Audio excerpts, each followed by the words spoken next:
Hola, buenos días.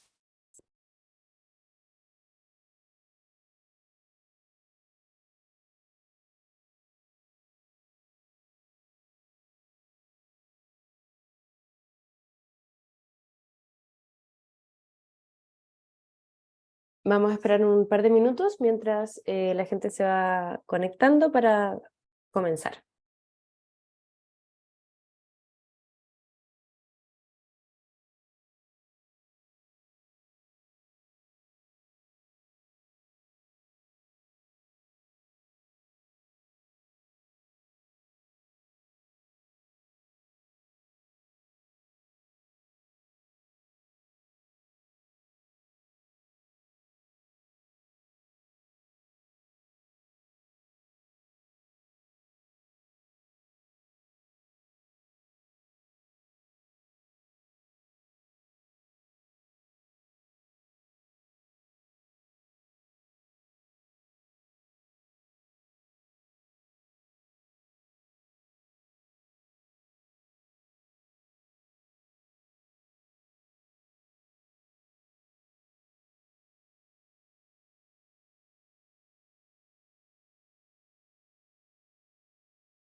Ya. Vamos a comenzar. Bienvenidos a nuestra cuarta y última charla del ciclo de Mujeres en Ciencias Cognitivas 2022. En el día de hoy vamos a revisar la presentación de Elisa Filevich. Ella es neurocientífica cognitiva, doctora en ciencias cognitivas. Investiga los correlatos neurales de la conciencia, específicamente en diferentes aspectos de la conciencia motora y las experiencias subjetivas asociadas con ella, la conciencia de las intenciones, del control y la experiencia motora. Hoy día Elisa nos va a comentar sobre cuánto sabe el cerebro sobre lo que hace el cuerpo. Bienvenida, Elisa. Gracias. Ok. Ahí se ve mi presentación, ¿no? Pantalla completa. Sí, perfecto. Ok. Bueno, gracias por la invitación. Tal cual, ese es el título de mi charla de hoy. ¿Cuánto sabe el cerebro y cómo sabe sobre lo que hace el cuerpo, sobre cómo mueve el cuerpo? Y quiero hacer un descargo primero. Si bien soy argentina, hace muchos años que me fui, y muchas de estas cosas, muchos de los temas de los que voy a hablar, los aprendí en inglés. Entonces disculpen si uso palabras en inglés directamente, voy a tratar de evitarlo, pero bueno, a veces pasa. Eh, bueno, entonces sé que ya tuvieron una charla sobre metacognición, pero me parece importante definir el tema. Si ya saben todo esto, por favor avísenme y salteo las primeras slides porque me parece que no hace falta repetir.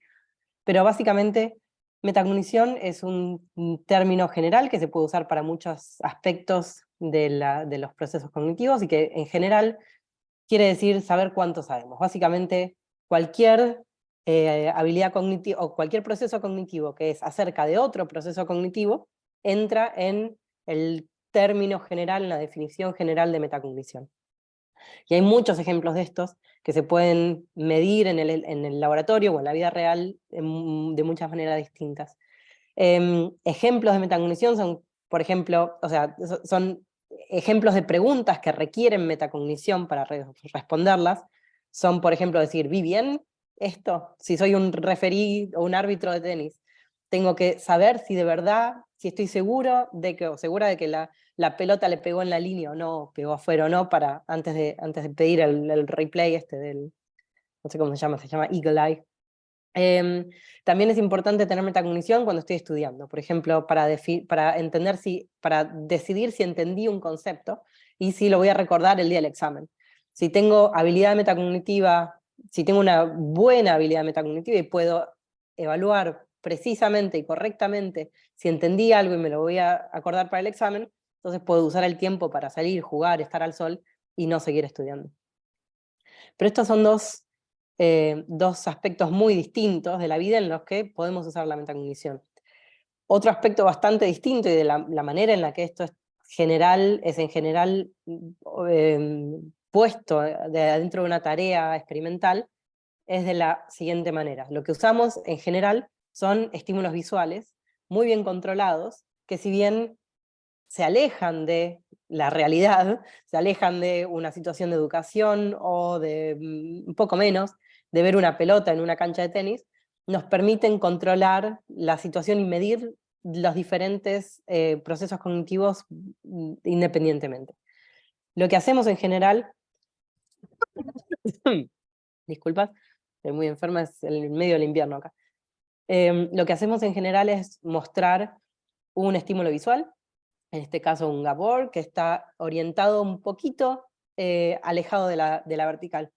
Entonces, lo que llamamos la tarea de primer orden es que los participantes tienen que distinguir y discriminar si ese gabor está un poquito inclinado hacia la derecha o hacia la izquierda de la vertical.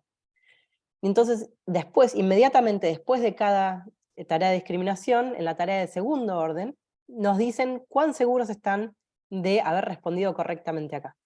Entonces pueden pueden haber adivinado y te dicen no tengo idea, no sé, no, tuve que adivinar porque tuve que discriminar uno o la otra, o estoy súper segura de que fue correcto lo que dije. Entonces la manera de medir metacognición, o la habilidad metacognitiva, es importante resaltar esto, no tiene nada que ver, no es que no tiene nada que ver, no es sencillamente con la habilidad de discriminar, de responder correctamente en esta tarea, y tampoco es sencillamente la habilidad, o sea, la confianza que la gente reporta, sino que es la relación entre las dos. Entonces, si tenemos, imagínense que tenemos una persona que empieza y en el primer trial me contesta correctamente, pero reporta baja confianza, en el segundo trial de vuelta, correctamente, pero baja confianza, en el tercer trial se equivoca, pero reporta poca confianza, y así sucesivamente. Entonces, a medida que los trials van pasando, tengo una asociación estadística entre la probabilidad de responder correctamente y la confianza que la persona reporta. Entonces, si se fijan, hay trials en los que respondió correctamente, seguramente porque adivinó, y en el 50% de los casos iba a haber adivinado correctamente, pero aún así hay una buena distinción entre probabilidad de correcto y confianza. Entonces, una persona así, por ahí es un Dobby, en el sentido de que tiene una tendencia a darme baja confianza, aún en los casos en los que está, en los que responde correctamente, pero aún así puede distinguir las respuestas correctas de las incorrectas. Pero puede haber otra persona en que se comporta bastante distinto, que no importa, que me da siempre alta confianza, que siempre reporta estar segurísimo de lo que dijo, no importa si es correcto o incorrecta su respuesta. Esta persona podría ser un Trump, en donde de vuelta, no importa cuántas veces respondió correctamente, incluso la cantidad de flechitas rojas son las mismas en esta y en esta, pero hay un shift de confianza, hay un sesgo de confianza mucho más grande. Entonces, tenemos una medida de habilidad metacognitiva que nos da un 1, o sea, el máximo para una persona que puede hacer esto, que puede distinguir con su confianza respuestas correctas de las incorrectas, y una persona que no puede hacerlo.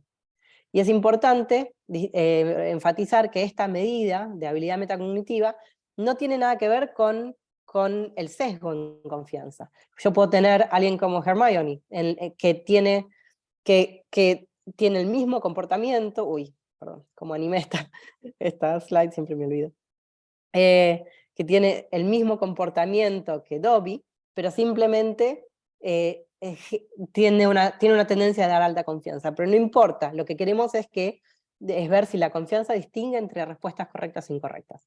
La medida que usamos para esto se llama M-ratio, no voy a dar más detalles sobre esto, es solamente para que tengan una idea de cuál es la medida que voy a usar en todo el resto de la charla y qué propiedades tiene. Perdón.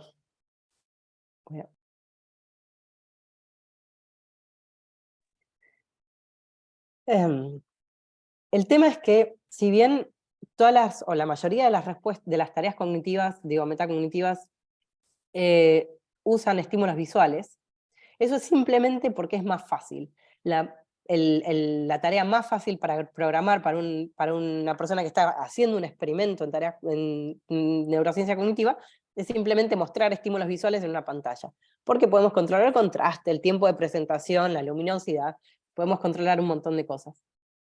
Pero eso es solamente porque es fácil, no es porque sea necesariamente lo más interesante, ni la parte más interesante de la metacognición. Incluso, y ahí para explicar esto, a mí me gusta usar un ejemplo de un chiste que a mi papá le gustaba contar mucho, de un borracho que está buscando algo abajo de una lámpara, abajo de un poste de luz. Entonces viene un policía y le dice, señor, ¿usted qué está haciendo acá? Váyase a su casa. Y entonces el borracho dice, no, es que perdí las llaves. Entonces el policía lo ayuda y después de una hora de que no encuentran nada, impacientemente el policía le pregunta, ¿pero usted está seguro que perdió las llaves acá? Y el borracho le contesta, no, no, las perdí en la puerta de mi casa, pero acá hay luz. Entonces la idea de eso es simplemente que es fácil buscar donde hay luz, pero por ahí no es exactamente donde es el lugar más interesante. Eso me parece una buena, lo que está pasando cuando estudiamos metacognición visual. Es fácil, de acuerdo, podemos encontrar un montón de cosas, pero no necesariamente son representativas del resto de esta capacidad metacognitiva rica y diversa que podemos usar para educación, para entender todo el resto de nuestro cerebro. E incluso, bueno, la metacognición aplica a muchos tipos de información y podemos ejercer, podemos monitorear metacognitivamente muchos aspectos de nuestra cognición. Podemos tener metacognición táctil, auditiva, perdón.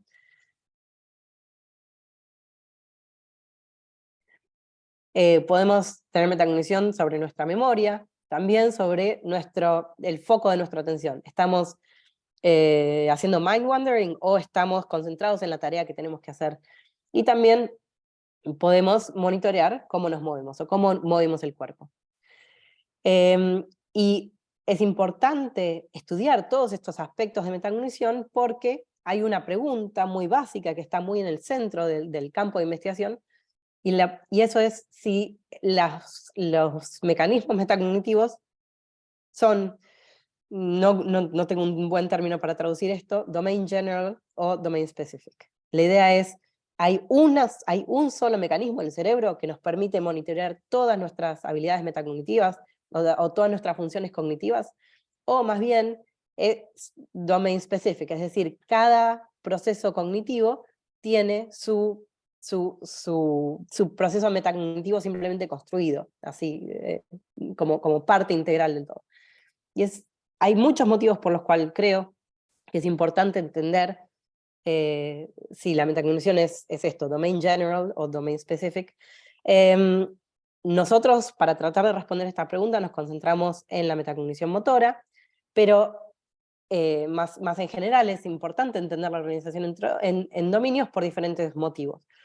Una, porque en la práctica es importante saber qué tareas usan en un experimento. Si yo quiero medir metacognición, ¿qué tarea uso? No puedo usar todas y no puedo usar cualquiera. Me gustaría usar la tarea más representativa de todas las habilidades metacognitivas, si es que la hubiera. Por ejemplo, hay un paper que salió en Science en 2010, esto es en los días tempranos de la investigación en metacognición, un poco por eso salió en Science. Es un paper muy bien hecho, muy bien controlado, pero usaron metacognición visual, midieron la habilidad para poder asignarle alta confianza a respuestas correctas después de haber visto uno de estos estímulos visuales. Pero no sabemos si eso es generalizable a todas las otras tareas metacognitivas. Y el otro motivo por el cual me parece que es importante entender la relación entre dominios es porque una de las cosas que queremos hacer como humanos es en general mejorar nuestra habilidad metacognitiva. En principio, no sabemos si eso va a ayudar demasiado, pero en principio es uno de los objetivos. Entonces, ¿cómo lo podemos hacer mejor? Si hay una habilidad, si hay un solo mecanismo metacognitivo, entonces usamos cualquier tarea, la que sea más divertida. Pero si no, si cada una de estas tareas tiene que mejorarse, tenés que estudiar para cada una de estas específicamente, entonces ya hay que pensar en cuál de esas conviene hacer más esfuerzo. Entonces, nosotros, de vuelta, desde un pequeño lugar, lo que tratamos de hacer es decir, tratemos de de extender el campo de investigación para incorporar otros dominios metacognitivos, y tratamos de caracterizar la metacognición motora y relacionarla con otros dominios. Entonces, para eso, lo primero que necesitamos es una tarea motora sobre la cual hacer preguntas metacognitivas. Entonces, usamos una cosa que se llama tarea de Skittles, o la podemos llamar pelota voladora, que básicamente se basa en un juego real, que también está en diferentes países, en diferentes formas, pero básicamente en el juego este real, lo que uno hace es agarrarse una pelota que está colgada de un violín, de una cuerda, de alguna especie de palo. Y hay que tirar la pelota alrededor del palo para que le pegue algún tipo de objetivo que está detrás. Básicamente hay que hacer este movimiento de brazo para que la pelota como que vaya alrededor del poste. Eso es en la realidad. En el laboratorio lo que tenemos es una especie de un dispositivo, un aparato que tiene esta barra de metal, sobre la cual los participantes ponen su antebrazo. Y agarran al final de esta barra de metal, ponen el dedo para cerrar un circuito. Entonces cuando abren el dedo, cuando levantan el dedo, es como si abrieran la mano para tirar la pelota, y así sabemos cuando, o sea, podemos modelar o podemos hacer una tarea semi-virtual en la que los participantes primero giran el brazo, y tenemos acá un goniómetro que mide el ángulo con mucha precisión. Entonces podemos medir la posición del codo y al mismo tiempo cuando abren la mano. Entonces por eso decimos que es una tarea semi-virtual, porque este movimiento real que hacen en el mundo se transforma en un movimiento virtual de una pelota volando en este setup. En la pantalla los participantes ven esto que corresponde a su antebrazo, la barra de metal, la pelota que agarran, este es el poste, y este es el objetivo, el target. Entonces la pelota tienen que abrir el codo de vuelta, entonces la pelota viaja así, tonk, y le pega a esta pelotita. Para nosotros, esto es como vemos nosotros la tarea. La tarea tiene, o la tarea motora, está buena porque está definida por 2 parámetros solamente. Está digamos, la trayectoria que sigue la pelota en el aire, depende solamente de la velocidad, o del punto en el cual la persona abrió el dedo para tirar la pelota, y de la velocidad angular en el momento en el que abrió la mano. Entonces, dependiendo de esos 2 parámetros solamente, hay un espacio de resultados relativamente complejo, en el cual la pelota puede o pegar al poste, en esta zona gris, o pegarle al objetivo, o acá, no pegarle al poste, pero también errarle al objetivo por una cierta distancia. Voy a volver a este espacio de resultados en un experimento que les cuento más tarde. Entonces, por eso nos gusta la tarea, porque es simple en términos de parámetros, 2 parámetros definen la trayectoria completamente, pero también es compleja y nos permite manipular ciertas cosas de maneras interesantes. Un momento.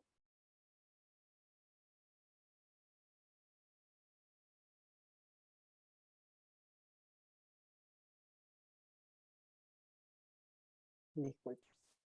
Bueno, entonces Polina, que es una estudiante de doctorado, lo que hizo fue meter esta tarea de la pelota voladora y la estrujó adentro de una tarea metacognitiva, que, si se acuerdan, se parece a la tarea metacognitiva que les conté en el principio, en la cual primero hay una discriminación derecha-izquierda y después un juicio de confianza. En esta tarea metacognitiva, Polina usó diferentes condiciones. Entonces, primero,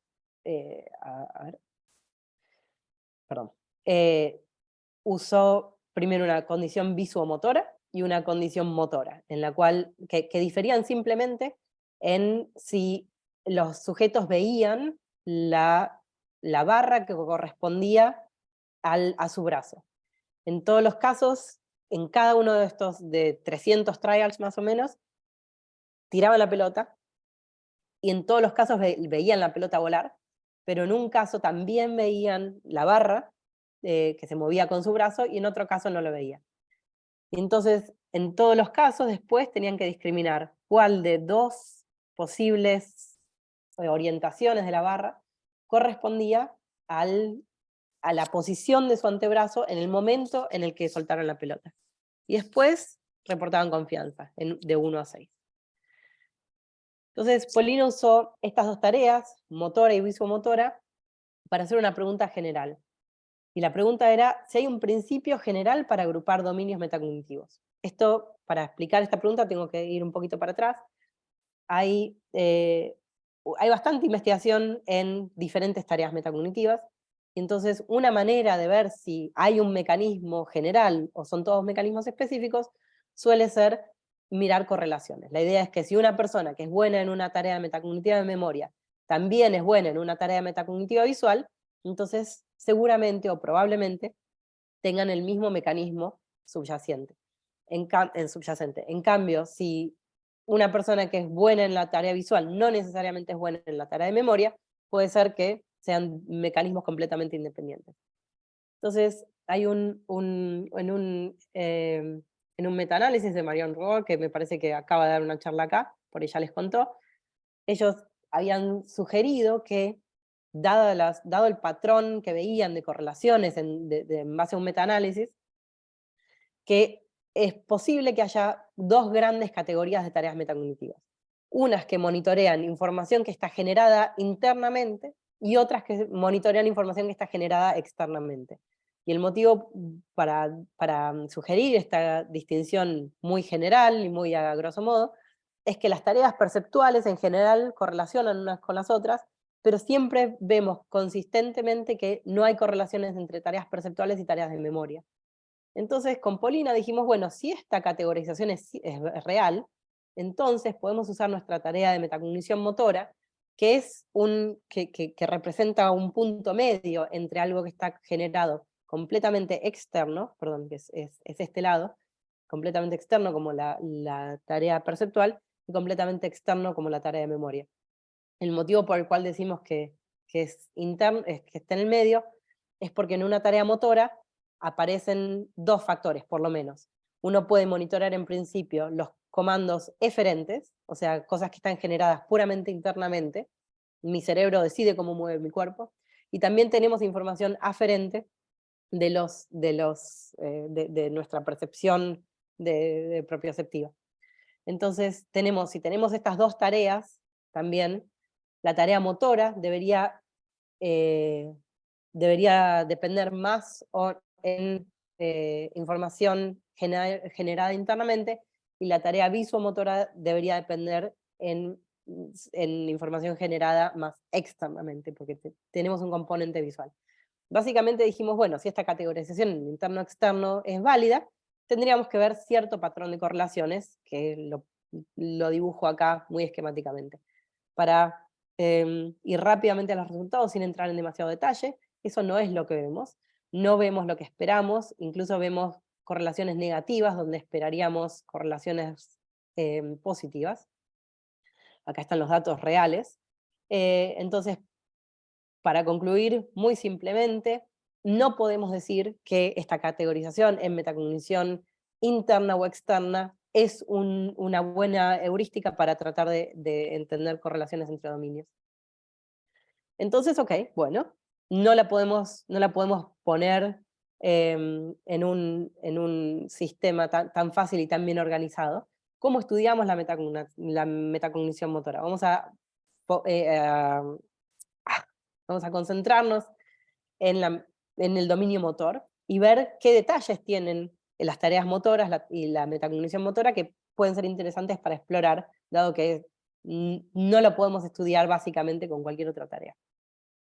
Bueno, y ahí cuando empezamos a pensar en metacognición motora nos dimos cuenta que hay diferentes niveles y diferentes fuentes de información, o diferentes puntos de acceso, como a veces me gusta llamarlo. Podemos entender o podemos monitorear nuestro cuerpo, en principio, si fuéramos a tirar una pelota. Si yo tiro una pelota y me preguntan, bueno, ¿cómo tiraste la pelota? Puedo responder esta pregunta, en principio, basada en la información de mi cuerpo, de mi comando eferente y también de la información propioceptiva, pero también puedo mirar el efecto que tuvo mi movimiento. Puedo mirar la trayectoria de la pelota. a ver si, para tratar de describir cómo es que me moví, o también puedo mirar el resultado, si entró directamente al aro de básquet o no. Entonces, todas estas fuentes de información son potenciales fuentes de información que pueden llegar a generar mis representaciones metacognitivas. Tengo la información visual, el feedback propioceptivo y también los comandos motores. Entonces vamos a hacer un par de preguntas usando esta tarea. La primera es si tenemos acceso metacognitivo a la ejecución de los movimientos, solamente a los comandos eferentes y al feedback aferente, pero básicamente en mi cuerpo, o si realmente necesito saber cuál fue el resultado de algo para saber cómo me moví. La segunda pregunta es si también, a pesar de que por ahí tenemos información sobre nuestro cuerpo, por ahí es útil incorporar la información sobre la ejecución motora para las representaciones metacognitivas. Y la última es si es útil incorporar información sobre el resultado. O sea, básicamente, ok, vamos a estudiar primero cómo representamos el movimiento de nuestro cuerpo y también vamos a ver si la información del resultado de eso, primero proximal y después más distal, si también informa nuestras representaciones metacognitivas sucesivamente. Entonces, para eso usamos la misma tarea que ya les acabo de describir. En todos los trials los participantes tiraban la pelota, pero le hacíamos preguntas ligeramente distintas.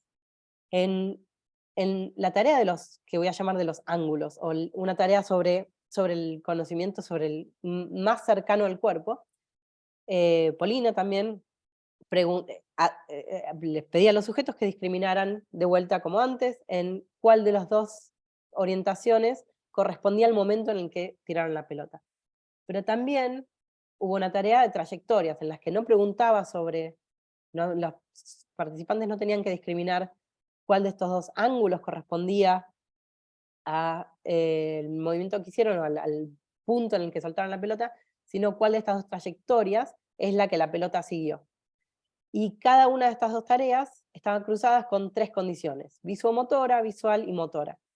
Visuomotora y motora ya se las conté. En una, los participantes se movían y veían el feedback, y en la motora solamente se movían, pero no veían su propio feedback. Y en la tarea visual no se movían, pero veían un replay de las condiciones visuomotoras.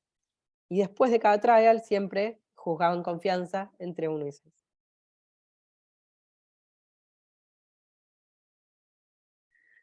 Ok, entonces voy a tratar de ir rápidamente sobre los resultados. La primera pregunta es si tenemos acceso a los movimientos ejecutados. Para eso comparamos dos tareas, la visuomotora y la motora, porque en la condición visuomotora tenemos la información visual. Entonces, básicamente, si no tenemos ninguna información sobre nuestro cuerpo solamente, entonces deberíamos tener metacognición, una habilidad metacognitiva mucho más baja en esta condición motora. Eso no es lo que vemos. Tenemos que, tanto para la tarea de trayectorias como la tarea de ángulos, el M-ratio o la habilidad metacognitiva es muy parecida, indistinguible entre la condición motora y motora. No solamente eso, sino que vemos correlaciones bastante claras en las dos condiciones, visuomotora y motora. O sea, la gente puede muy fácil, o bueno, sí, fácilmente hacer evaluaciones metacognitivas basadas exclusivamente en cómo movieron su cuerpo.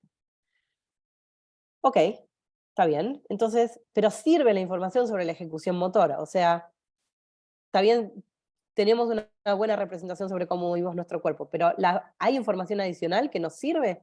Por ejemplo, si miramos en la trayectoria de la pelota. Entonces, para eso comparamos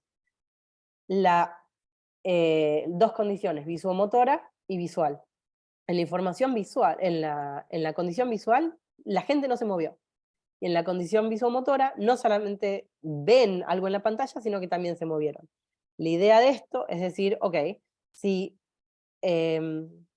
perdón, esto lo dije mal. Me adelanté. La pregunta es si la información está a la cual sí tenemos acceso sobre nuestro cuerpo, si mejora las representaciones metacognitivas. Entonces, acá las dos perdón, las dos condiciones que estamos comparando es una visual y una visuomotora. En la visual la gente mira pasivamente lo que pasa en la pantalla, y en la visuomotora son ellos los que se mueven. Entonces estamos comparando una situación activa y una situación pasiva, en la cual si haber hecho el movimiento nos permite tener una representación metacognitiva más precisa, deberíamos tener una habilidad metacognitiva más alta. Pero bueno, de vuelta, no vemos ninguna diferencia.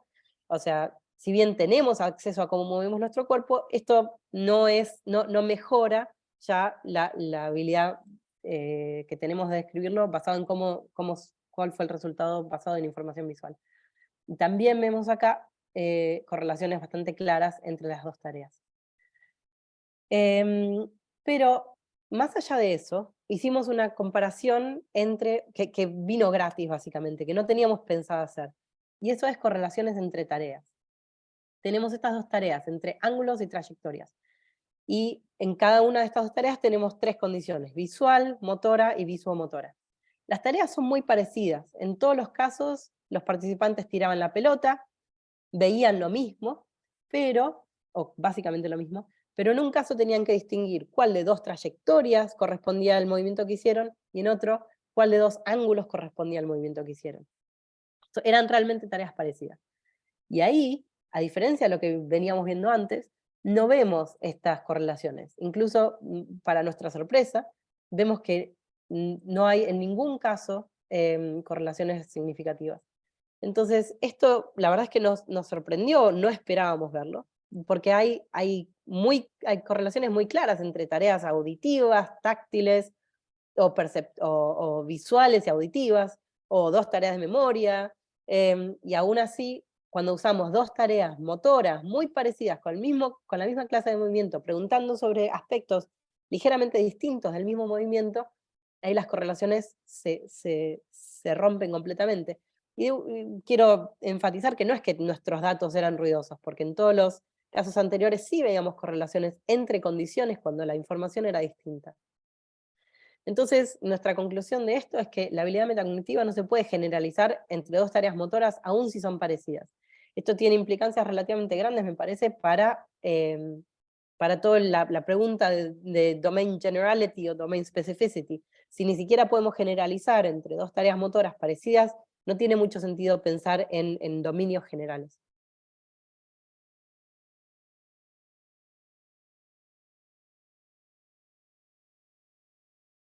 Y la última pregunta que quiero tratar de contestar es si sirve la información sobre el resultado. Entonces, para esto, hicimos un experimento con la misma tarea, pero ligeramente distinto, y esto lo hizo Angeliki, que es otra estudiante de doctorado en el lab, en la que hicimos de vuelta, es la misma tarea, tirar una pelota, y la pelota viaja. Acá la pregunta de confianza era distinta, en lugar de preguntar de 1 a 6, era sobre una escala continua, pero no importa, es la misma idea. Angeliki lo que hizo fue tener dos condiciones, congruente e incongruente. Y lo más fácil acá es básicamente mirar el dibujo en lugar de que yo trate de explicarlo. Pero separábamos los trials de acuerdo a si la persona, si la pelota le pegó al objetivo o no, o le erró. Entonces, presentábamos dos trayectorias posibles. Siempre presentábamos la trayectoria real y una alternativa, que acá estoy marcando con estas rayitas, con la trayectoria con línea de puntos. Entonces, de acuerdo a si la persona le pegó al objetivo o no, las dos alternativas podían ser congruentes o incongruentes.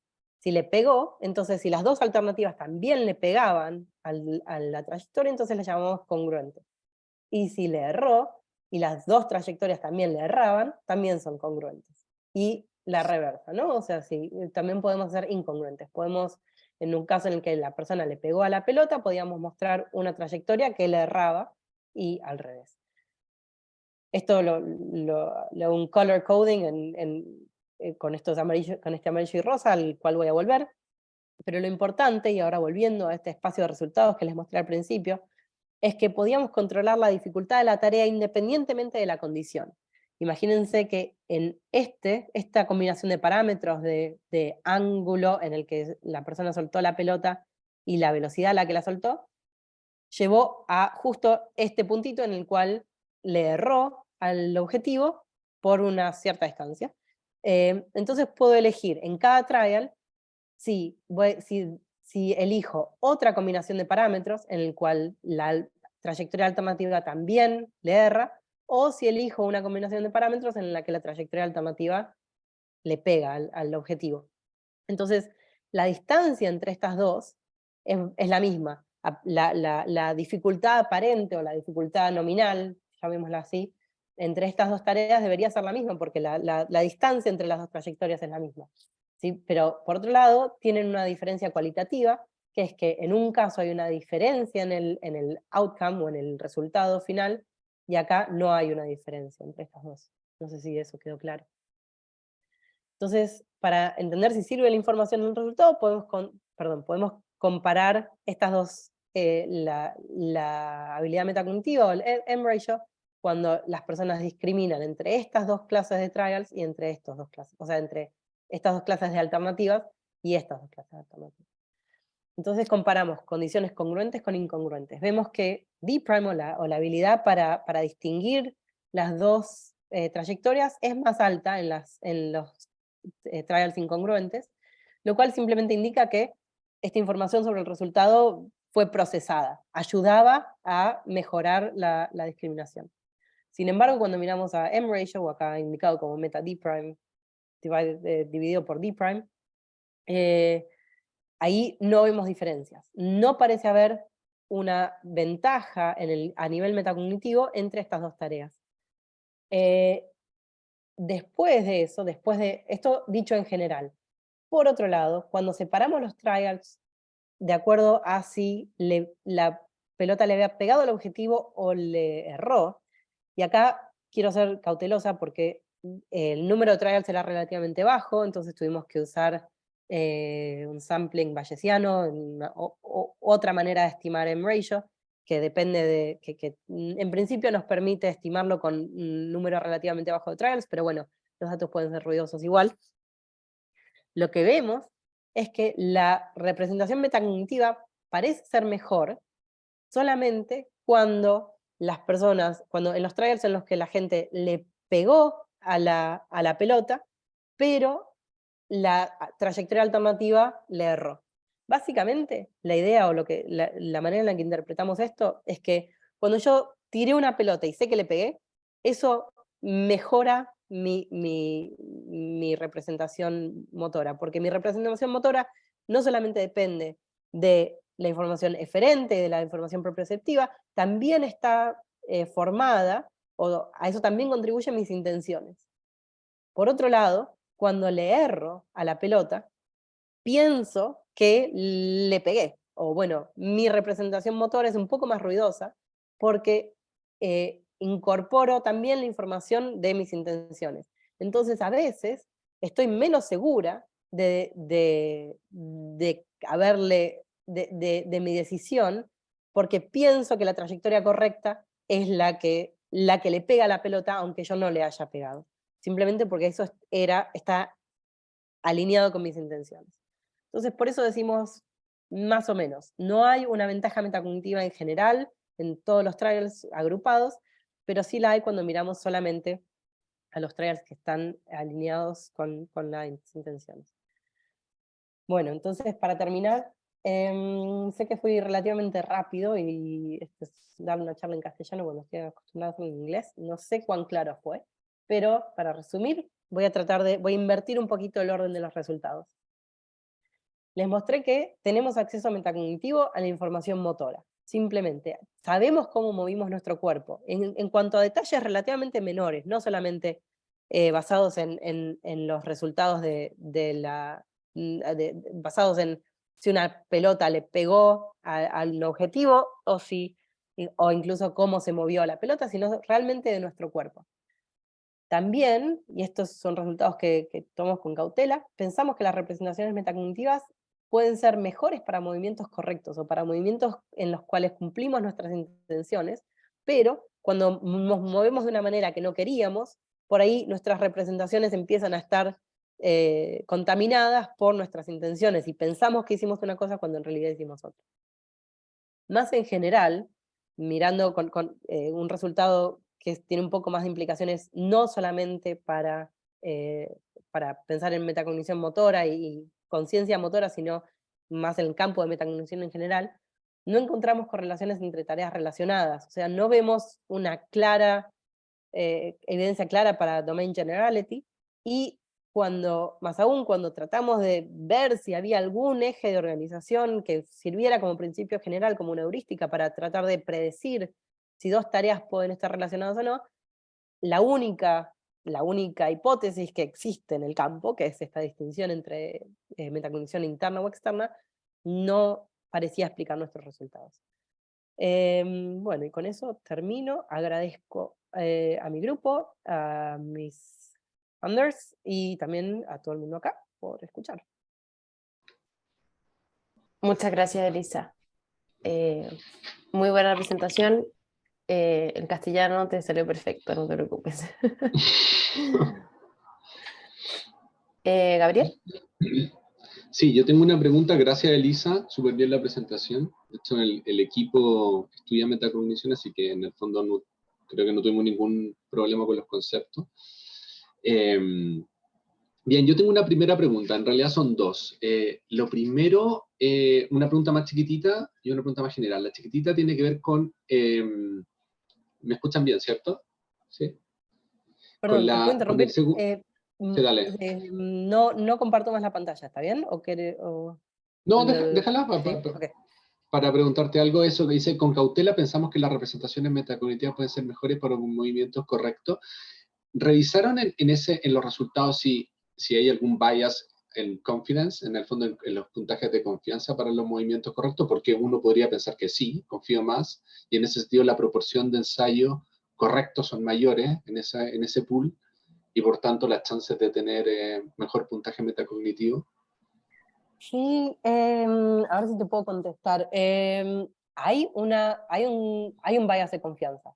En los trials en los que la gente le pegó, esto es algo que preguntaron los reviewers.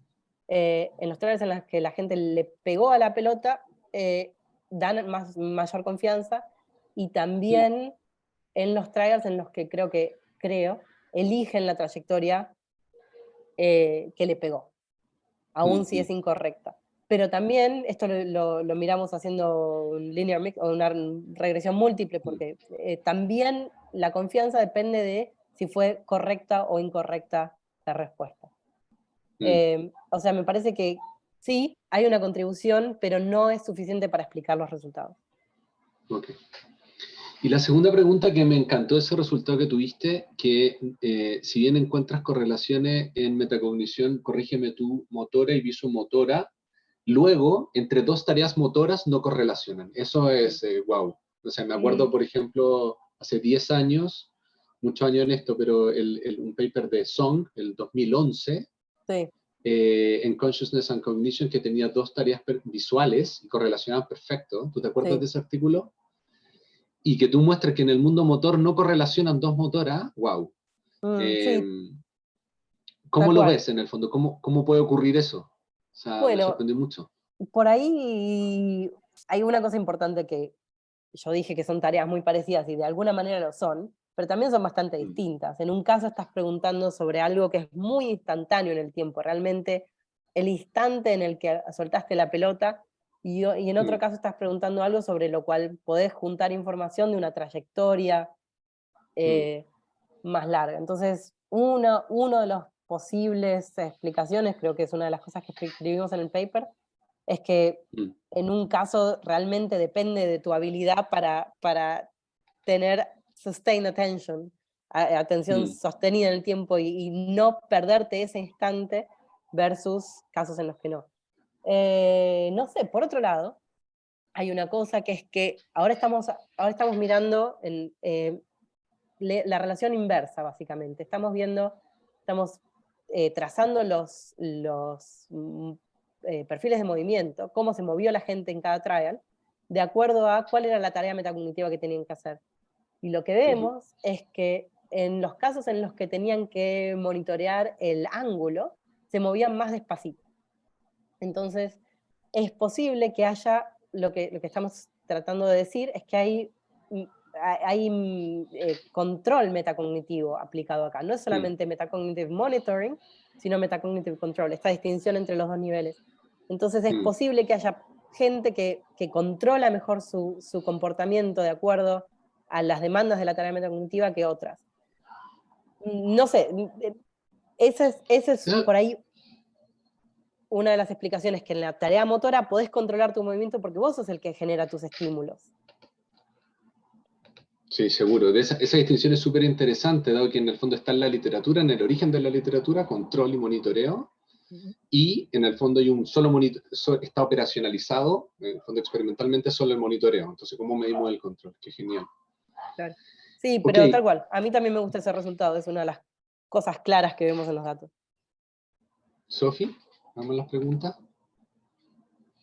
Sí. Lo primero, Elisa, me preguntan si podrías compartir el título del paper. ¿De cuál? Me imagino que el de la tarea motora. Sí. Visomotora. ¿La puedo poner en el chat por ahí? Yo lo copio. Elisa, Ok, yo lo gracias. copio. Ya, súper. Bueno, una de las preguntas tiene que ver con, en el caso de los deportistas de alto rendimiento, ellos aprenden, entrenan y fortalecen los músculos y movimientos muchas veces especializados, como en el caso de los voleibolistas, y los monitorean para seguir la técnica adecuada de dicho movimiento.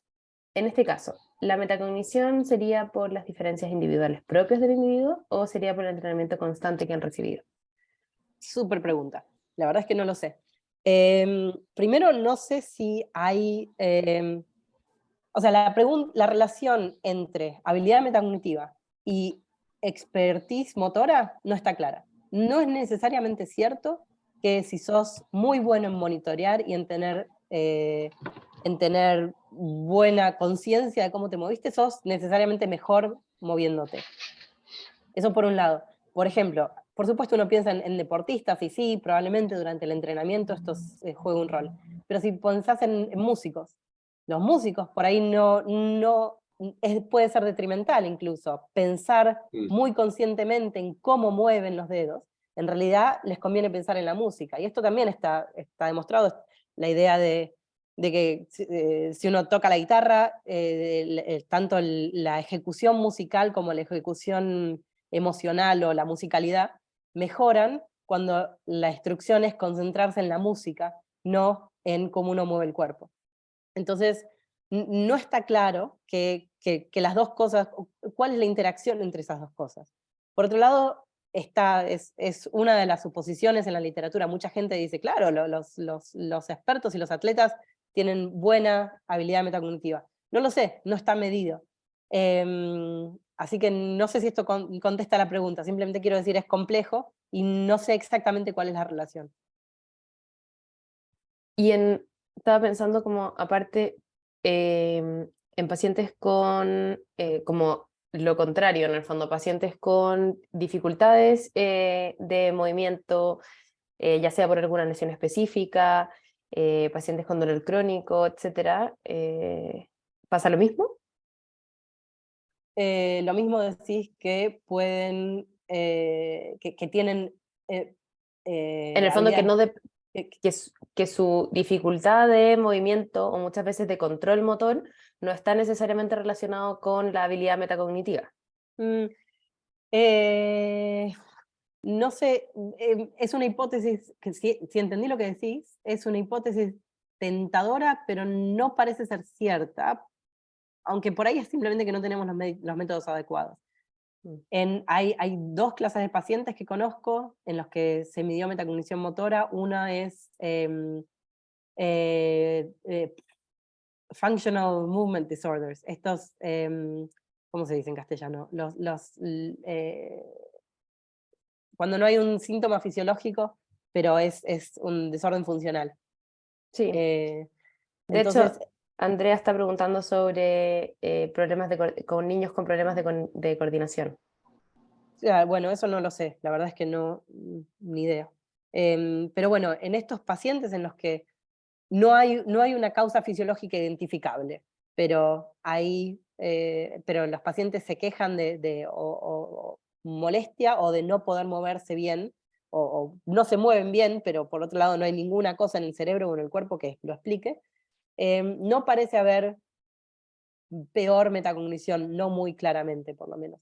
Nosotros también hicimos un estudio con Tourette's, con pacientes con tics, que tampoco tienen una explicación funcional muy clara, y ahí tampoco vemos ningún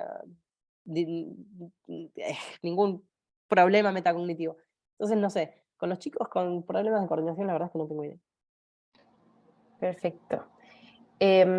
Claudia Valle pregunta, ¿de dónde surge la idea de trasladar el concepto de Domain Generality versus Specific, traído desde la ciencia cognitiva y los estudios del lenguaje a este dominio motor? ¿De dónde surge la idea? Te puedo decir de dónde surge la idea para mí. A mí siempre me interesó esto de la intención. ¿Cómo transformo una intención en un movimiento? Es como un momento mágico. Yo digo, voy a mover mis manos y muevo las manos y lo hago sin esfuerzo. Es maravilloso. Por otro lado, no puedo explicar cómo es que moví las manos. Si yo te quiero decir, si alguien que no puede mover sus manos le tengo que decir, mové tu dedo, todo lo que puedo hacer es decir, agarrá el dedo y movelo. No puedo decir nada más. Entonces, esa contradicción, por un lado, poder hacer movimientos muy hábilmente, sin pensarlo, sin esfuerzo y haciendo otra cosa, y por otro lado, no poder explicarlo, es como, me pareció siempre que es como un ejemplo bastante interesante de impenetrabilidad de la conciencia. O sea, en general, es un poco volviendo a la pregunta de Gabriel, ¿cuál es la diferencia entre metacognición visual, en donde sí parece haber correlaciones entre dos tareas, y metacognición motora en las que se rompe? Hay aspectos muy distintos en esto. Por un lado, si yo presto atención, si estoy plenamente consciente de lo que estoy viendo, me parece subjetivamente que veo mejor, que de golpe distingo mejor las formas, presto atención a eso y a nada más. Por otro lado, si trato de prestar la atención exactamente a cómo me muevo, no me muevo mejor. Entonces, por eso, de ahí surge mi idea personal de estudiar esto, que me parece un ejemplo único de un proceso cognitivo que es bastante distinto a lo demás.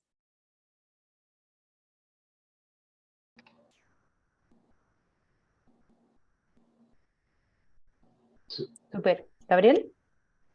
Sí, oye, me puedo colgar de un comentario, me encantó ese comentario de cómo la conciencia también participa en la discusión en metacognición y la pregunta también con los deportistas. ¿Cuál es tu opinión respecto por ejemplo, el fenómeno de mind wandering, en el fondo de vagabundeo mental, y versus metacognición o introspección? ¿Lo ves en el fondo como un elemento contrapuesto, ¿no? ¿O son parte de un mismo fenómeno? Mind wandering y metacognición.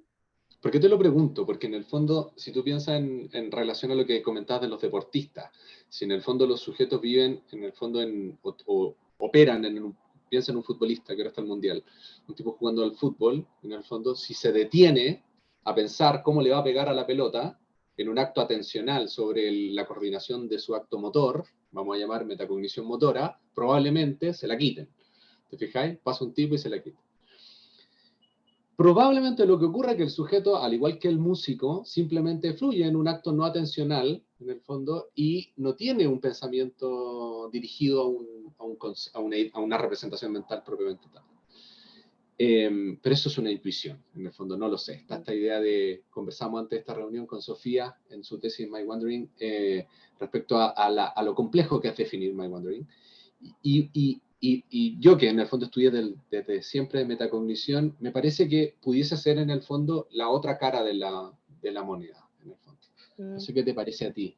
Sí, comparto la intuición. Básicamente, el estado de flow probablemente tenga pocos elementos metacognitivos, porque eso, no te parás a pensar, y pararse a pensar probablemente sea disruptivo. Mind wandering me parece que es algo un poquito distinto, en el que, o sea, no hay mind wandering en flow, me parece. No lo sé, ¿ustedes saben más? Corríjanme si... O sea, Pero...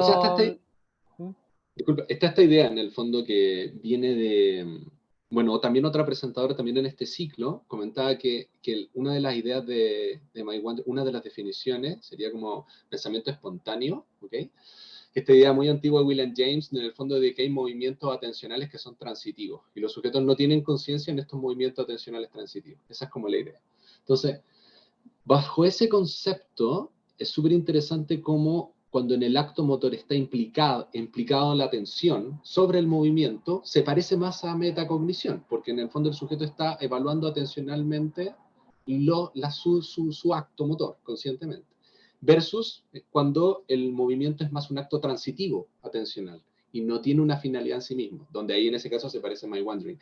Te lo pregunto porque eso podría explicar, bueno, es simplemente una especulación, la no correlación de estas dos versiones de metacognición motora.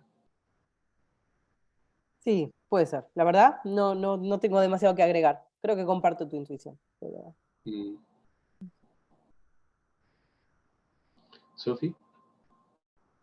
Sí, tenemos más preguntas. Bernardita pregunta, hola, en el caso de mentalizar un movimiento por situaciones de inmovilidad física o bien para preparar y practicar una rutina, ¿colabora en una mayor metacognición o se trataría solo de memoria? Con mentalizar me refiero a ensayar y practicar movimientos desde la mente con el objetivo de realizarlo de mejor manera. Y sí, tiene que haber cierto elemento metacognitivo, porque tenés que imaginarte un movimiento. Mm. Sin embargo,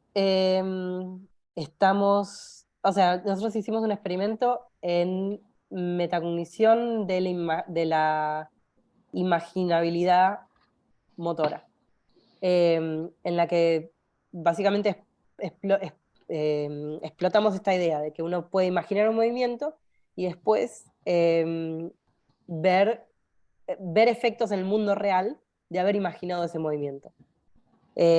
No en el ejemplo que vos dijiste de un atleta, por ejemplo, que está practicando un movimiento, sino en nuestro caso era, bueno, era un movimiento. Hicimos dos experimentos distintos, pero el último que hicimos eran dos eh, climbing grips, ¿cómo se dice? Alguien que me ayude, eh, dos, ¿cómo se llaman estos cosos de uno se cuelga para hacer escalada? El coso ese. Ah,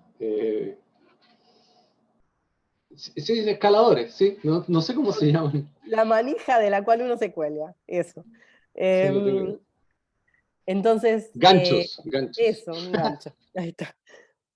Ponele, un gancho. La gente tenía que imaginarse agarrar un gancho que tenía esta forma o esta forma. Y había que imaginarlo bien por 9 segundos, después decir cuán fuertemente lo imaginaste y después realmente hacer ese movimiento. Entonces lo que vemos es que cuando la gente imaginaba este movimiento así, eran realmente más rápidos en hacer este movimiento.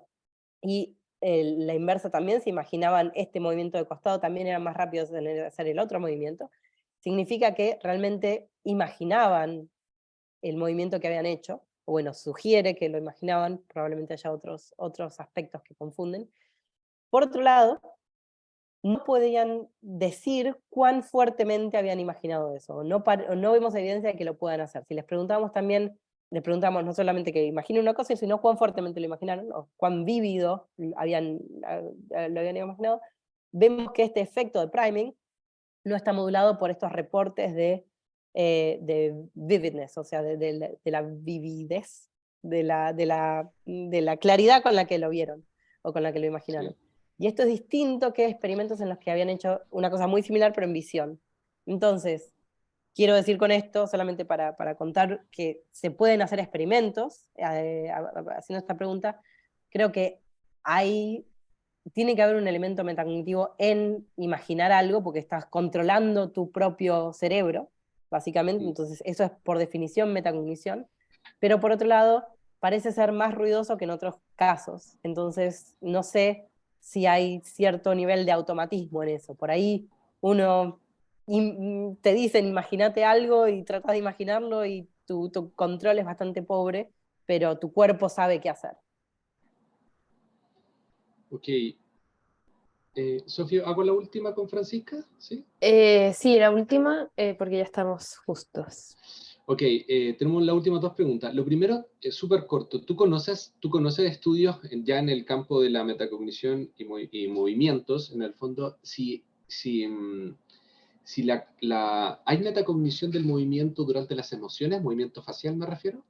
Ah, sí, también hicimos un experimento. La Ajá. respuesta es no, muy ¿No, brevemente. no hay No, metacognición o no hay estudios? no hay metacognición. Interesantemente, no tuve tiempo de mostrar esto hoy. Puedo Ajá. mostrar muy rápidamente muestro esto. Espera. Sí, Eh, dale. hicimos una tarea en la que la gente... eh, ah, Y eso quiere decir que los sujetos mueven, en el fondo, tienen contracciones, tienen movimiento facial para expresar emociones y no son conscientes de ellas, en el claro, fondo. exactamente, básicamente. Sí, hicimos un experimento en el que la gente tenía que ver mi pantalla, ¿no? Eh, le sacamos fotos haciendo caras así medio locas, después Sí. tenían que reproducir su propia cara y reportar cuán bien la habían reproducido. Ah, me Y vemos encanta. que estos reportes de reproducción no tenían nada que ver con cuán bien habían reproducido su cara. Entonces, si bien la gente podía imitarse a sí mismos, no sabían cuán bien lo habían hecho. Si miramos solamente los low-level features, esto es lo que decimos. Sí, Yo creo que probablemente tengamos metacognición sobre el contenido emocional de nuestra cara. eso te iba Eso a no lo sé. preguntar. Esa no es la pregunta que hicimos. Pero no parecemos tener demasiado acceso a cómo exactamente comunicamos esa emoción. Cuánto levanté la ceja, cuánto abrí la boca. Oye, súper interesante, miles de preguntas, pero elijo una, simplemente.